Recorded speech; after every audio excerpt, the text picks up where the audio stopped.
BB851, turn right, heading 180. Order 14 Papa, turn right 245, report localizer established 27.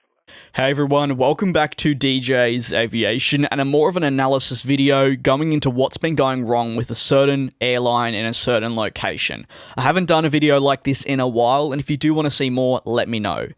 The rapid expansion of Qantas has been a long time in the making and is of great excitement for aviation enthusiasts here in Australia. It's been years since we've seen multiple European airlines fly into Australia via Asia and the likes of the Middle East. With changes in operations, efficiency and the increased competition, the times of the early 2000s when multiple international carriers were flying from Europe has now changed, and we're seeing more passengers need to travel to Hong Kong, Singapore, Dubai, change airlines and then go to Europe. In March of 2018, that changed, with Qantas launching their longest flight and the only direct service from the United Kingdom to Australia, and more widely, Europe. This flight, while not to everyone's liking thanks to its length, has been hailed a success, and the future is certainly bright for the Australian carrier, with not only Project Sunrise on the horizon, but also further expansion into Europe and Asia. Specifically for Asia with the A321 XLRs. For many years, the likes of Rome, Frankfurt, Amsterdam and Madrid have all been thrown around by sources close to the industry as destinations Qantas would be looking to join. However, we've never really seen firm confirmation on that front, despite the airline moving forward with 6 additional options for the 787s not that long ago. The main destination though that's missing from this is Paris, and that's the one that is looking the most likely to eventually start. There's a problem with the airport that Qantas wants to fly this out of, that being Perth. Let's dive into that problem now. Last month at the International Air Transport Association, which we managed to get lots of interesting information from, it was actually made apparent that Qantas were putting their Perth to Paris flights on hold. That is the particular European flight Qantas were expected to launch next in their expansion through Europe. The west coast of Australia has been a hotspot for travellers coming from Europe, with many choosing to take a stopover in the city when on their way to the east side of Australia, the side that holds the likes of Melbourne, Sydney and Brisbane. For well over a year now, there's been issues between Qantas and also Perth Airport in regards to international expansion. This has not only been documented here on the channel, but also widely across the industry. The issue surrounds the expansion of Perth Airport and just what terminal Qantas can use. In fact, in 2018, Qantas scrapped its planned Johannesburg service from Perth due to the issues with terminal allocation.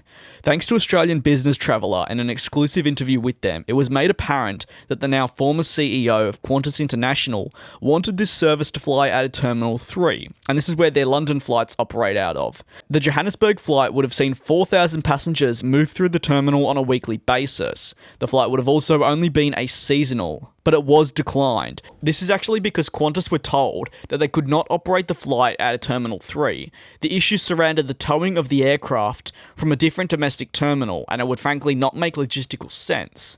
The feud continued well into 2019, with Qantas CEO Alan Joyce saying today, "We would be in the process of preparing for further services out of Perth into Europe. We would be ordering aircraft to do Perth to Paris, which would be the next on our list, except for the fact that there's a dispute with Perth Airport. There's major issues going on with Perth Airport actually suing Qantas. This particular shock has seen Qantas completely adjust their priorities and make the decision that until things are resolved, they will not be expanding any further into Europe out of Perth. Once again, thanks to Australian Business Traveller in 2017, it was already made apparent that Perth to Paris was on their radar, and when the first Dreamliner was delivered to Qantas, Joyce quite openly said that they had already secured a daily service to the city. However, that's never eventuated. To summarise, with the ongoing feud between Qantas and Perth Airport showing no signs of stopping anytime soon, the entire expansion plans for Qantas have been put on hold. This means their planned Paris service cannot launch anytime soon. Their planned Johannesburg service, as we know, has been scrapped. And while Perth Airport is very open to approving the flight and getting it started, it simply makes no logistical sense for the airline. It's a tricky time, with the carrier doing better than ever and capturing new markets.